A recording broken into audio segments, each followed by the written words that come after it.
আচ্ছা, এখানে 2 মিনিট বস, আমি গাড়ি থেকে তোর জন্য গরম কাপড় নিয়ে আসি। না না না, আমিও যাব আপনার সাথে। মেহরিমা ভয় পাচ্ছে রিদিত সেটা বুঝতে পেরে ওর নরম হাত নিজের শক্ত খসখসে হাতের মুঠোয় পুড়ে নেয়। ভয় কিসের, আমি আছি তো। ব্যাস, অমনি মেহরিমার সাহস বেড়ে যায়। ছোট্ট একটা বাক্য অথচ কত শক্তিশালী। হৃদিত মেহরিমাকে সাথে করে গরম কাপড় আর চাদর নিয়ে আসে। মেহরিমাকে গরম কাপড় পরিয়ে দিয়ে দুজনে লেকের পাশে এক চাদরের মধ্যে একে অপরকে জড়িয়ে ধরে বসে। হৃদিতের বুকে মাথা রাখে মেহরিমা। মেহরিমার দৃষ্টি নিবদ্ধ লেকের পানিতে, হৃদিতের দৃষ্টি নিবদ্ধ অ্যানাবেলার সুশ্রী মুখমণ্ডলে।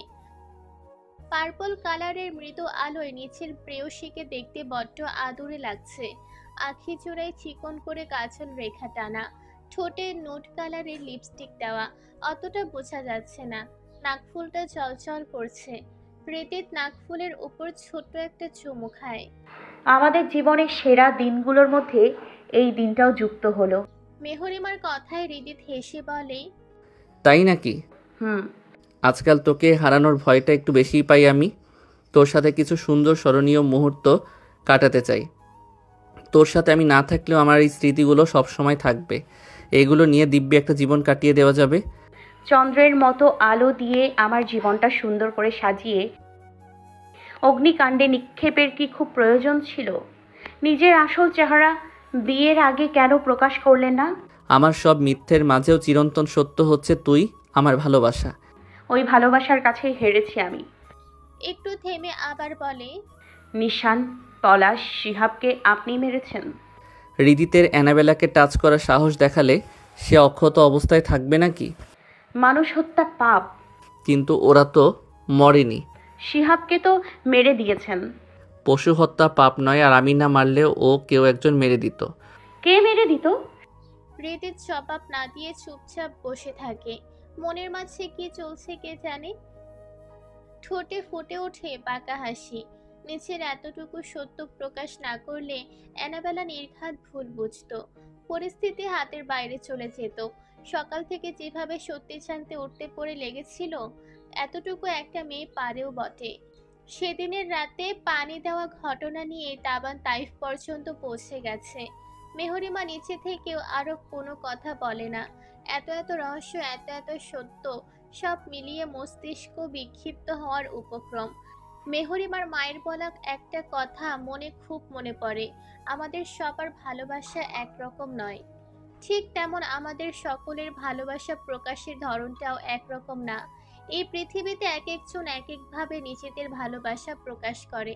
কেউ মিষ্টি মিষ্টি কথা বলে প্রকাশ করে, কেউ রাগ দেখিয়ে, কেউ অভিমান করে, আরো অনেকভাবে এক একজন এক একজনের ভালোবাসা প্রকাশ করে থাকে। ভালোবেসে কেউ হয় প্রেমিক আর কেউ হয় খলনায়ক। ভালোবাসার মানুষকে নিয়ে কয়েকজন আবার অত্যধিক পজিটিভ মাইন্ডের হয়। তারা নিজেদের ভালোবাসার জন্য পৃথিবী ধ্বংস করার ক্ষমতা রাখে। ভালো খারাপ হিতাহিত জ্ঞান হারিয়ে ফেলে। তাদেরকে একমাত্র ভালোবাসা দিয়েই সঠিক পথে আনা যায়। মায়ের কথা মতো দাঁড়ায় হৃদিত অত্যধিক পজিটিভ মাইন্ডের একজন মানুষ, স্পেশালি মেহরিমাকে নিয়ে। মেহরিমা তৎক্ষণাৎ সিদ্ধান্ত নিয়ে নেয় নিজের সবটুকু ভালোবাসা দিয়ে হৃদিতকে পরিবর্তন করবে, খুব করে বোঝাবে, আর এভাবে অন্যায় কোনো কাজ করতে দেবে না। দুটো মানুষ নিজেদের আলাদা আলাদা ভাবনায় বিভর থাকে। এইভাবেই সেকেন্ড পেরোয়, মিনিট পেরোয়, ঘন্টা পেরোয়। দুজনের মাঝে বিরাজ করে এক নিবিড় নীরবতা। হৃদিত নীরবতা ভেঙে বলে, তোর কাছে কিছু একটা চাই, দিবি আমায়? সাধ্য থাকলে অবশ্যই দিব। তোর বাচ্চার বাবা হতে চাই। মেহরিমা সবটা ভুলে লজ্জায় আড়ষ্ট হয়ে হৃদিতের শক্তপোক্ত সুদৃঢ় বক্ষস্থলে মুখ লুকায়। কিছুক্ষণ চুপ থেকে মৃদু কণ্ঠে বলে, I think it's already done. Oh, that's good news. জবাব দেয় হৃদিত। পরক্ষণেই কথাটার অর্থ মস্তিষ্ক উপলব্ধি করতেই চোখ এক আকাশ সমান বিস্ময় নিয়ে মেহরিমার দিকে তাকায়। উৎফুল্ল কণ্ঠে বলে, আর ইউ শিওর জান? No, but maybe. কালকে টেস্ট করবি বাটারফ্লাই? আচ্ছা। হৃদিত মেহরিমাকে কোলে উঠিয়ে নিয়ে কটেজের দিকে হাঁটা ধরে। হঠাৎ হৃদিতের এমন কাণ্ডে মেহরিমা ভয়ে হৃদিতের গলা জড়িয়ে ধরে। কোথায় নিয়ে যাচ্ছেন? কটেজে, বাইরে ঠান্ডা বাড়ছে, এখানে তোর থাকা ঠিক হবে না জান। কটেজের দরজার সামনে মেহরিমাকে নামিয়ে দেয়। দরজা খুলে দুজনে ভেতরে প্রবেশ করে। হৃদিত লাইট চালিয়ে দেয়। মেহরিমা ঘুরে ঘুরে কাঠের তৈরি সুন্দর ঘরটা দেখতে থাকে। কি সুন্দর কারুকাজ খচিত তৈরি ঘরের প্রতিটা আসবাবপত্র। মেহরিমা মুগ্ধ নয়নে সবটা ঘুরে ঘুরে দেখতে থাকে। হৃদিত দরজা লক করে এসে মেহরিমার পেছনে দাঁড়ায়। শাড়ি গলিয়ে উন্মুক্ত কোমরে হাত রাখে। মেহরিমার কানের কাছে মুখ নিয়ে ফিসফিসিয়ে বলে, Annabella, are you ready for tonight? লজ্জায় মেহরিমা কুঁকড়ে ওঠে। গালে রক্তিম আভা ছড়িয়ে পড়ে। হৃদিত মেহরিমাকে কোলে উঠিয়ে নেয়, যত্ন সহকারে বিছানায় শুয়ে দেয়। মেহরিমা লজ্জায় হাঁসফাঁস করতে থাকে। সকাল 7:15। শীতের সকাল 7টা মানেই চারিপাশ কুয়াশাচ্ছন্ন আচ্ছন্ন থাকা। পূর্ব আকাশে উকি দিচ্ছে প্রভাকর। কটেজের চারিপাশে কুয়াশায় ঘেরা। দূরের কিছু দেখার উপায় নেই। শোনা যাচ্ছে নাম না জানা কত শত পাখির ডাক। মেহরিমা ব্যালকনিতে দাঁড়িয়ে আছে। ভেজা চুল দিয়ে পানি গড়িয়ে পড়ছে। হৃদিত মেহরিমার জন্য এক্সট্রা ড্রেস নিয়ে এসেছিল, সেটাই পরেছে মেহরিমা। বেলকুনির সামনে দিয়ে বয়ে চলছে মাঝারি আকারের লেকটা। মেহরিমা যখন মুগ্ধ চোখে শীতের সকালের প্রকৃতির সৌন্দর্য দেখতে ব্যস্ত, সেই সময় হঠাৎ ওর ফোনটা বেজে ওঠে। এত সকালে আবার কে কল দিবে? কথাটা ভাবতে ভাবতেই মেহরিমা দ্রুত পায়ে এগিয়ে এসে নাম্বার না দেখে কল রিসিভ করে। ওপাশ থেকে ভেসে আসে মাধবীর কান্নারত কণ্ঠস্বর। মেহু, আমাদের বাবা আর নেই। মাধবীর কথাটা মেহরিমার শ্রবণেন্দ্রিয়ে বজ্রপাত ফেলে। মাথার উপরে যেন পুরো আকাশ ভেঙে পড়ে। পৃথিবীটা দুলে ওঠে। ক্রমশ সামনের সবকিছু অস্পষ্ট হতে থাকে। অস্ফুট স্বরে বাবা ডেকে দু চোখ বন্ধ করে নেয় মেহরিমা। কিছু পড়ে যাওয়ার বিকট শব্দে হৃদিত শোয়া থেকে ধরফর করে উঠে বসে। মেহরিমার সাথে গোসল সেরে মাত্রই চোখ জোড়া বন্ধ করেছিল। হৃদিত দৌড়ে বেলকনিতে আসে। মেহরিমাকে অচেতন অবস্থায় পড়ে থাকতে দেখে দিশেহারা হয়ে পড়ে। জলিল শেখের প্রাণহীন নিথর দেহখানা খাটিয়ায় পড়ে আছে। চারিপাশে হাজার হাজার মানুষের সমাগম। শেখ বাড়িতে তিল পরিমাণ জায়গাও ফাঁকা নেই। গ্রামের প্রায় সকলেই উপস্থিত হয়েছে। তাছাড়া শহরের পরিচিত অনেকেই এসেছেন। স্বনামধন্য একজন ব্যক্তি ছিল কিনা, শেখ বাড়ির সহ পুরো গ্রামেই হাহাকার বিরাজমান। তাদের সকলের দুঃখের সঙ্গী ছিল এই মানুষটা। জলিল শেখের খাটিয়ার একপাশে মাধবী চিৎকার করে কান্না করে চলেছে। ওকে জড়িয়ে ধরে বসে আছেন অবনী শেখ। উনি প্রথমে কান্না করলেও এখন পুরোপুরি নিস্তেজ হয়ে গেছেন। অপর পাশে পুরোপুরি নিস্তব্ধ হয়ে বসে আছে মেহরিমা। সকাল থেকে এখনো পর্যন্ত একটা কথাও বলেনি, আর না করেছে একটুও কান্না। বাবার দিকে একদৃষ্টিতে চেয়ে আছে। মুখে যন্ত্রণার ছাপ স্পষ্ট। কেউ জোর করেও বাবার পাশে থেকে সরাতে পারেনি। জলিল শেখকে ধোয়াতে নিয়ে যাওয়ার সময়ও একই জায়গায় ঠায় বসেছিল। মেহরিমাকে জড়িয়ে ধরে আছেন আয়েশা চৌধুরী। হৃদিত অদূরেই দাঁড়িয়ে ব্যথিত হৃদয় নিয়ে একদম ভেঙে দুমড়ে মুচড়ে যাওয়া প্রেয়সীর মুখের দিকে একদৃষ্টিতে তাকিয়ে আছে। কোনো কিছুকে তোয়াক্কা না করে ছেলেটাও আজ কেমন যেন সবকিছুতেই তালগোল পাকিয়ে ফেলছে। তখন সকালে মেহরিমাকে ওই অবস্থায় দেখে হৃদিতের দেহ প্রাণ ছিল না। 5 মিনিট পরে ডেকে যখন সেন্স ফিরছিল না, তখন ডক্টরকে ইনফর্ম করে। ততক্ষণে জলিল শেখের মৃত্যুর সংবাদ হৃদিতের নিকট পৌঁছে গেছে। ডক্টর এসে চেক আপ করে জানায় এত বড় স্ট্রেস নিতে না পারায় সেন্স হারিয়েছে। পুরো 1 ঘন্টা সময় নিয়ে সেন্স ফিরে মেহরিমার। তারপর আর ওকে ঠেকিয়ে রাখা যায়নি। হৃদিত অসুস্থ মেহরিমাকে নিয়ে শেখ বাড়িতে ছুটেছে। সময় দুপুরবেলা। ঘড়ির কাঁটা এখন 2:35। জানাজা অনুষ্ঠিত হবে ঠিক 3:15। মেহরিমার এই নিস্তব্ধতা কেউ মেনে নিতে পারছে না। অনেকেই কথা বলানোর চেষ্টা করছে, কিন্তু ব্যর্থ হয়েছে। এভাবে আর কিছুক্ষণ থাকলে নির্ঘাত বড় কোনো সমস্যা হয়ে যাবে। জীবনেই প্রথম হৃদিতে নিজেকে খুব অসহায় লাগে। চাপা দীর্ঘশ্বাস ফেলে। তক্ষুনি কাঁধে কারো স্পর্শ অনুভব করে, ঘাড় ঘুরিয়ে পাশে তাকায়। আরিফ চৌধুরী মলির মুখখানা চক্ষু গোচর হয়। হৃদিতের আচার খারাপ ব্যবহার করতে মন টানে না, চুপচাপ দাঁড়িয়ে থাকে। বাবা ছেলের মাঝে কিছুক্ষণ নীরবতা চলে। ভেঙে পড়ো না বাবা, তোমাকে শক্ত থাকতে হবে। এখন এই পরিবারের একমাত্র ভরসাস্থল তুমি, একমাত্র খুঁটি শুধুমাত্র তুমি বাবা। আরিফ চৌধুরীর কথায় হৃদিতের মনে কোথাও একটু মনোবল বাড়ে। ওনার কথার পরিপ্রেক্ষিতে অনেক কিছুই বলা যেত, তবুও হৃদিত কোনো প্রত্যুত্তর করে না, সেভাবেই দাঁড়িয়ে থাকে। ছেলের এই ব্যবহার নতুন কিছু না, তবুও বাবার মনটা আজ ব্যথিত হয়।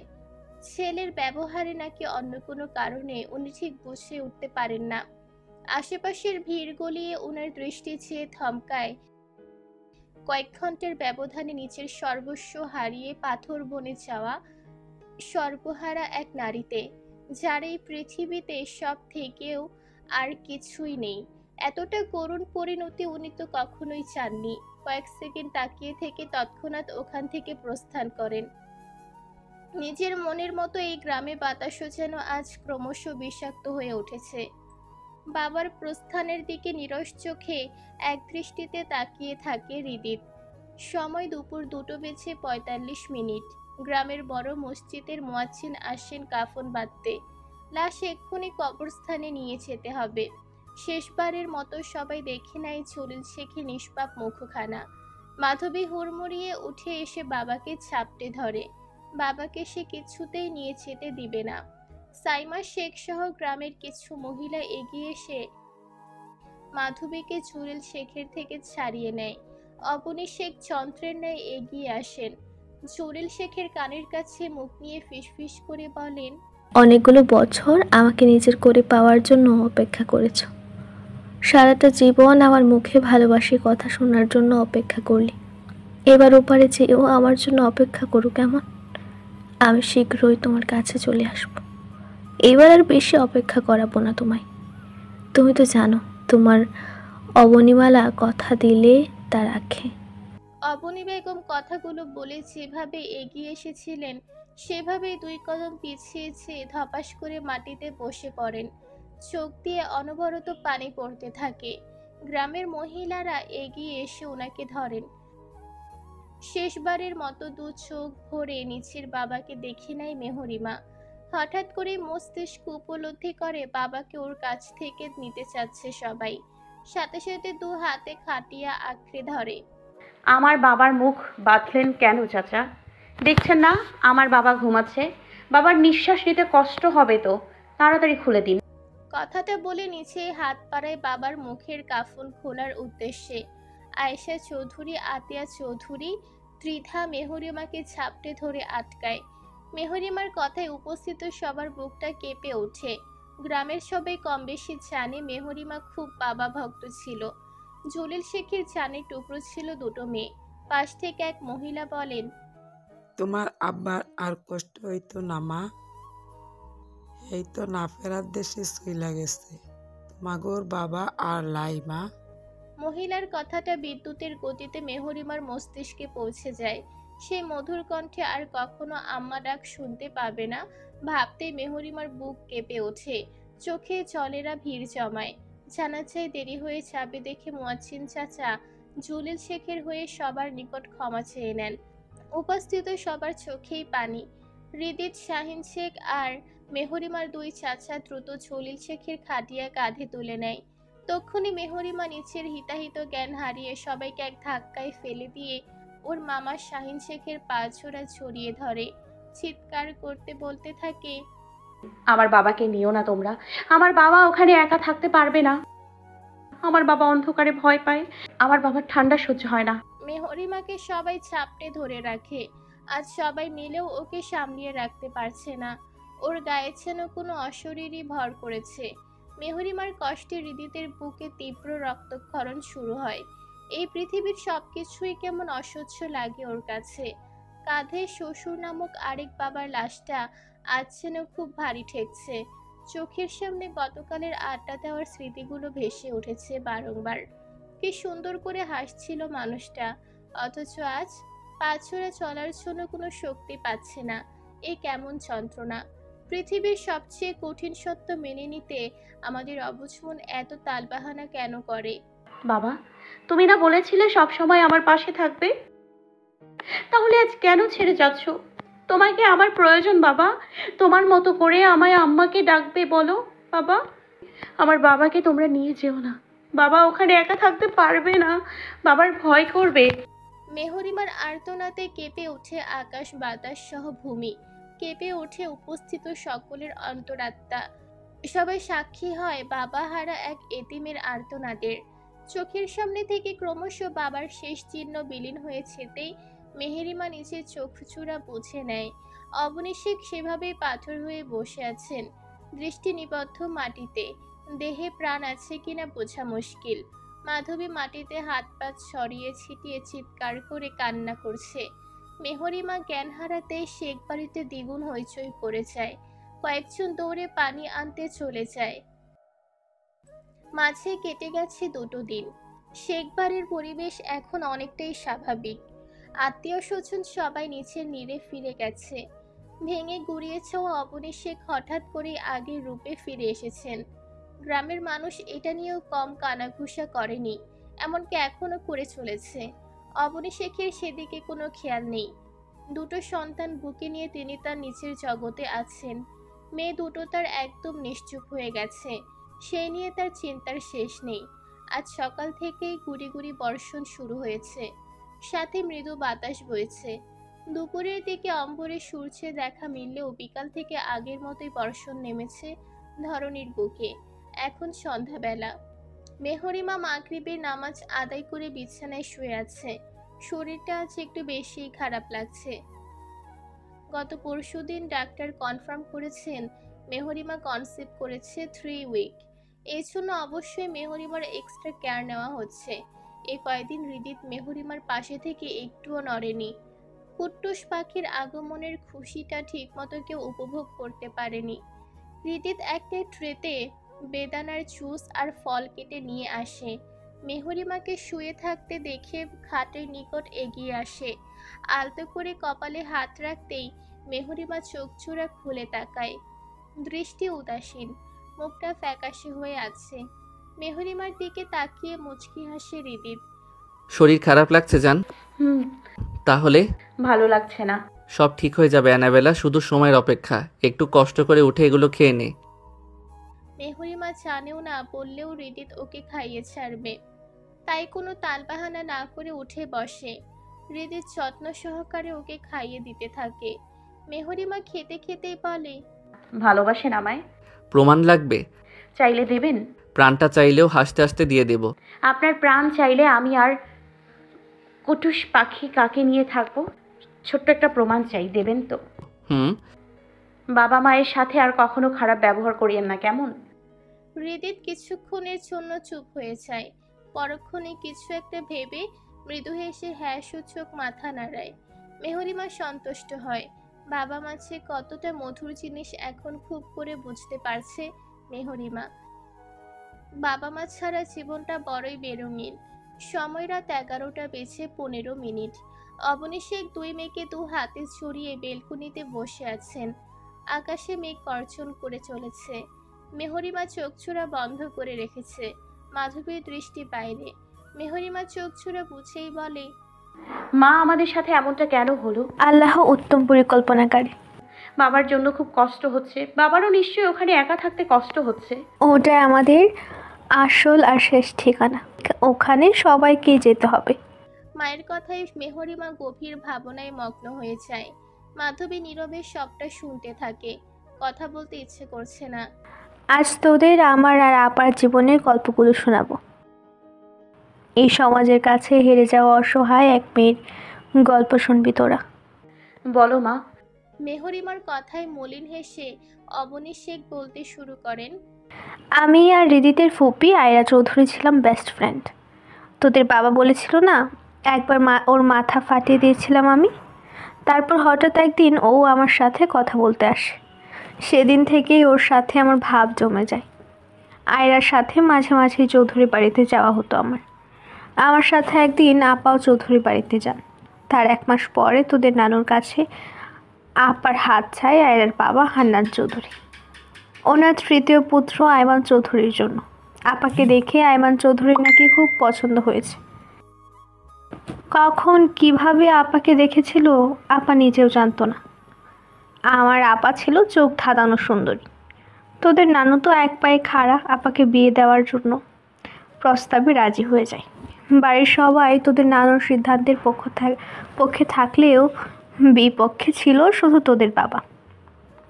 তোদের বাবার সাথে যোগ দিয়ে তোদের দাদাও ঘাড় টানামো শুরু করে, কিন্তু বাবা সবার কথা অগ্রাহ্য করে ধুমধাম করে বিয়ে দেয় আপার। চৌধুরী বাড়ির বাকি 3 ছেলের তখনও বিয়ে হয়নি। বড় দুটো ভাই রেখে আয়মান চৌধুরী আগে বিয়ে করেন। আয়মান চৌধুরী দেখতে সুদর্শন ছিলেন, অনেকটা হৃদিতের মতো। গ্রামের সকলের মুখে মুখে তখন এক কথা, অতসীর রূপের মতো ওর ভাগ্যটাও সুন্দর, তাই তো এমন রাজপুত্রের মতো জামাই পেয়েছে। কিন্তু কে জানতো ওই সুন্দর ভাগ্যের আড়ালে লুকিয়েছিল এক নির্মম পরিহাস। বিয়ের 1 বছর পরেই আমরা সবাই জানতে পারি আয়মান চৌধুরীর দ্বিতীয় ওয়াইফ আপা। ওনার বউ বাচ্চা সব আছে, শহরে একটা বিয়ে করে বউ পালছেন। এটা উনি ছাড়া কেউ জানতো না। গ্রামে এসে আপাকে দেখে পছন্দ হয়ে যাওয়ার পরে বিয়ে করে ফেলেছেন। আপা ছিল নরম মনের মানুষ, সবটা জেনে খুব ভেঙে পড়ে তখন। হান্নান চৌধুরী নিজের ছেলের কর্মে লজ্জিত হয়ে বারবার ক্ষমা চান আপার কাছে। সবাই মিলে আপাকে বোঝানো হয় তখন। আয়মান চৌধুরীও ক্ষমা চান আপার কাছে, কথা দেন আপাকে কখনো অবহেলা করবেন না, আপাকে তার ন্যায্য অধিকার দেবে। আপাকে শহরে নিয়ে যায় নিজের সাথে। অল্পতেই খুশি হয়ে যাওয়া মেয়েটা সবটা মেনে নিয়ে নিজের সংসারে মনোযোগ দেয়। তারপর সব ঠিকঠাক। তার 6 মাস পরে হঠাৎ একদিন জানা যায় আয়মান চৌধুরী ড্রাগ অ্যাডিক্টেড। এটা তোদের বাবা জানতো বলেই বিয়েতে ঘাড় বেঁকিয়ে বসেছিল। তোদের নানুকে সবটা জানিয়েছিল, কিন্তু বিশ্বাস করেনি আপাকে। শহরে নিয়ে যেতে রীতিমতো মারধর করতো ওই জানোয়ার। আমার নরম আপা 6টা মাস দিনের পর দিন সব মুখ বুজে সহ্য করে গেছে। নিজের ছেলের এই অধপতনে ছেলেকে ত্যায্য পুত্র করেন হান্নান চৌধুরী। নিজের দায়িত্ব নিয়ে ঠিকভাবে আপাকে আমাদের বাসায় দিয়ে যান। আপা তখন 3 মাসের গর্ভবতী। নিজের ছেলের সব কীর্তি ধামাচাপা দেওয়ার জন্য গ্রামে ছড়িয়ে দেন আপা গর্ভবতী বলে ওখানে থাকবেন। ওনার ছেলের কাজের ব্যস্ততা অনেক, তাই মাঝে মাঝে গ্রামে এসে দেখে যাবেন আপাকে। গ্রামের মানুষ তখন ভেতরের খবর কিছুই জানতো না, সহজেই সবটা বিশ্বাস করে নেয়। আপার শরীরে তখনও মারের দাগ স্পষ্ট। আপা পর্দা করতো বিধায় সেগুলো কখনো কারো চোখে পড়েনি। একাধারে কথাগুলো বলে অবনী শেখ থামেন। মেহরিমা মাধবী মায়ের মুখের দিকে উৎসুক দৃষ্টিতে চেয়ে আছেন। অবনী শেখ কিছুক্ষণ চুপ থেকে আবারও বলা শুরু করেন, মাঝে কেটেছে 4 মাস। আপা তখন 7 মাসের গর্ভবতী। আয়মান চৌধুরী একদিনের জন্য আপার খোঁজ নেয়নি। গ্রামে শুরু হয় আপাকে নিয়ে নানা ধরনের কানাঘুষা। একসময় দেখা যায় আপাকে দেখলেই সবাই মুখ কালো করে ফেলত, ঠিক মতো কথা বলতো না। সবার ধারণা আপার চরিত্রের সমস্যা। বাচ্চাটা অন্যজনের বলে আয়মান চৌধুরী আপার খোঁজ খবর নেয় না। আপা নিজেও সবটা বুঝতে পেরে নিজেকে ঘরবন্দি করে নেয়। আমি মা জোর করেও ঠিক মতো আপাকে খাওয়াতে পারতাম না। আমি আপার বিষয় নিয়ে বাবার সাথে কথা বলি। বাবা সেদিন কঠিন এক সত্য জানায় আমাকে। আপা নাকি বাবার নিজের মেয়ে না। শহরে ব্যবসার কাজ শেষ করে রাতে বাড়ি ফেরার পথে গ্রামের মাঠের মধ্যে আপাকে পেয়েছিল বাবা। এই কথা শুনে আমার পায়ের নিচ থেকে মাটি সরে যায়। বাবার সাথে এটাও জানান আপাকে নিয়ে তার কোনো মাথা ব্যথা নেই। এভাবে চলছে চলুক, স্বামী ছাড়া মেয়েদের জীবনের কোনো দাম নেই, তাই উনি ডিভোর্সের পক্ষে না। সেদিন বাবার উপর চাপা অভিমান জন্মে আমার। সব থেকে কষ্ট পেয়েছিলাম তখন, যখন দেখেছিলাম আমার আপা দরজার সামনে দাঁড়িয়ে ছল ছল চোখে আমার দিকে তাকিয়ে আছে। সেই দৃষ্টিতে কি নিদারুণ যন্ত্রণা। তারপর থেকে আমার আপা আরও চুপ হয়ে যায়। একদিন হঠাৎ করে আপা হারিয়ে যান। কোথায় চলে যান আমরা কেউ জানি না, কোথাও খুঁজে পাই না আপাকে। আপা আর কখনো ফিরে আসেনি। আপা আমাকে একটা চিঠি লিখে যান, আপা আমাকে ভালোবেসে শিউলি ফুল ডাকতো। আমাকে নাকি আপার কাছে শিউলি ফুলের মতো লাগতো। আমি নাকি শিউলি ফুলের মতো সুবাস ছড়াই সবখানে। কথাগুলো বলে অবনীশ এলোমেলো ভাবে উঠে দাঁড়ান। ঘরের মধ্যে চেয়ে পুরনো একটা কাগজ নিয়ে ফিরে আসেন। মেয়েদের মাঝে কিছুক্ষণ থ মেরে বসে থাকেন, অতঃপর ধীরে ধীরে কাগজটা পড়ে শোনাতে শুরু করেন। প্রিয় শিউলি ফুল, প্রাণের চেয়ে প্রিয় বোন আমার, এই পৃথিবীতে আমাকে নিয়ে ভাবার মতো একমাত্র তুই আছিস। তাই তোকে আমার মনের কিছু কথা বলতে চাই, না হলে হয়তো আর কোনো দিন বলা হবে না। মনের অতৃপ্ত নিয়েই হারিয়ে যেতে হবে আমাকে। জানিস শিউলি ফুল, আজ একটা জিনিস খুব করে অনুভব করলাম। মানুষের চেহারা সুন্দর হওয়ার চেয়ে ভাগ্যটা সুন্দর হওয়া খুব বেশি প্রয়োজন। এ কেমন ভাগ্য আমার, না পেলাম স্বামী সোহাগ, আর না পেলাম বাবার ভালোবাসা। ওই দিন বাবার সামনে না পড়ে কোনো প্রাণীর সামনে পড়লেও তো পারতাম। আমাকে ছিঁড়ে ছুঁড়ে খেয়ে ফেলতো, তবু এমন জাহান্নামের মতো জীবন তো পেতে হতো না। বাবার কোনো দোষ নেই, দোষ আমার জন্মদাতা বাবা মায়ের। সন্তান পালতে না পালে নিয়েছিল কেন? আচ্ছা শিউলি ফুল, আমি কারোর জারদ সন্তান না তো? আল্লাহ, জানিস এটা ভাবতে আমার বুক কাঁপছে, নিজের প্রতি ঘৃণা লাগছে। বাবা মায়ের কাছে আমি চিরকৃতজ্ঞ, আমাকে ছোট থেকে আগলে বড় করার জন্য, পড়াশোনা করার সুযোগ দেওয়ার জন্য। তোর কাছে আমি চিরঋণী থাকব। তোর মতো করে আমায় কেউ কখনো বোঝেনি শিউলি ফুল। আল্লাহ যেন তোর মতো বোন সবাইকে দেয়। আর ছোটাছুটি করিস না লক্ষ্মী বোন আমার। যাকে 3 কবুল পরে বিয়ে করেছি তাকে ডিভোর্স দিতে পারবো না আমি। এত কঠিন মন যে আমার না। তবে হ্যাঁ, এই পৃথিবীর বুক থেকে আমাকে হারানোর আগে তাকে তার প্রাপের শাস্তি দিয়ে যাব আমি। ওকে আমি শেষবারের মতো বলেছিলাম, জীবন তো খুব একটা বড় না, ছোট্ট একটা জীবন কাটিয়ে দেওয়া যায় না আমার সাথে? এদিকে খুব বেশি ক্ষতি হয়ে যাবে তোমার? ওর উত্তর কী ছিল জানিস? বলেছিল, তুমি আমার ক্ষণিকের মোহ ছিলে, ভালোবাসা না। আচ্ছা, ভালোবাসা কি খুব কঠিন জিনিস? আমি তো না চাইতেও ওকে ভালোবেসে ফেলেছি। তাহলে ও কেন আমায় ভালোবাসতে পারলো না? ও চাইলে তো আমাদেরও একটা সুন্দর জীবন হতো, সুন্দর একটা সংসার হতো, কিন্তু ও তো চায়নি, তাই কিছুই হয়নি। শিউলি ফুল, সবসময় মনে রাখবি, প্রতিবাদ না করলেই অপবাদ বাড়বে।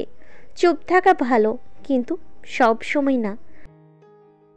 আজ আমি চুপ আছি বলি সবাই আমার গর্ভের নিষ্পাপ বাচ্চাকে জার্জ বলতেও দুবার ভাবছে না। তাহলে আমার বাচ্চাটা পৃথিবীতে আসলে ওর কি হবে ভাবতে পারছিস? আমার শিউলি ফুল, তোর জন্য মন ঢালা দোয়া ও ভালোবাসা রইল। আল্লাহ যেন তোর জীবনে সত্যিকারের একজন রাজপুত্রকে পাঠাই, যে তোকে নিজের সবটা দিয়ে আগলে রাখবে। আমার মতো ভাগ্য যেন তোর না হয়। তোর মতো ফুলেরা বাগানে মানায়, আর আমার মতো ফুলেরা আস্তা করে। ইতি বড় আপা। চিঠিখানা পড়া শেষ করে দীর্ঘশ্বাস ফেলেন অবনীশ। মেহরিমা মাধবীর চোখে পানি। এ কেমন ভাগ্য একটা মেয়ের। আপা হারিয়ে যাওয়ার 3 দিনের মাথায় আয়মন চৌধুরীর মৃতদেহ পাওয়া যায় ওনার নিজের বাড়িতে। ওনার ওয়াইফ ওই দিন বাবার বাসায় ছিলেন। আয়মন চৌধুরীর লাশ গ্রামে এনে দাফনের কাজ সম্পূর্ণ করা হয়। দাফনের দিনে ওনার ওয়াইফও এসেছিলেন গ্রামে। আয়মান চৌধুরী মারা যাওয়ার 2 দিন পর আপার লাশ পাওয়া যায় ওই বিষ্ণু নদীতে। আমার আপা সাঁতার জানতো না। অবনীশ এবার ফুপিয়ে কেঁদে ওঠেন। সময় নিয়ে নিজেকে সামলিয়ে কয়েকবার টানা নিঃশ্বাস ফেলেন। মাকে এই দিয়ে 2 বার এভাবে কাঁদতে দেখে মেহরিমা মাধবী। খালামণিকে মা কতটা ভালোবাসে সহজেই বোঝা যায়। খালামণিকে নিজের চোখে না দেখলেও বুকে তীব্র যন্ত্রণা অনুভব হয় দুজনের। আপার মৃত্যুতে গ্রামের সবাই কম বেশি শোকাহত হয়। হান্নান শেখ নিজেই নিজের ছেলের কৃতকর্ম প্রকাশ করে প্রকাশ্যে সবার নিকট ক্ষমা চান।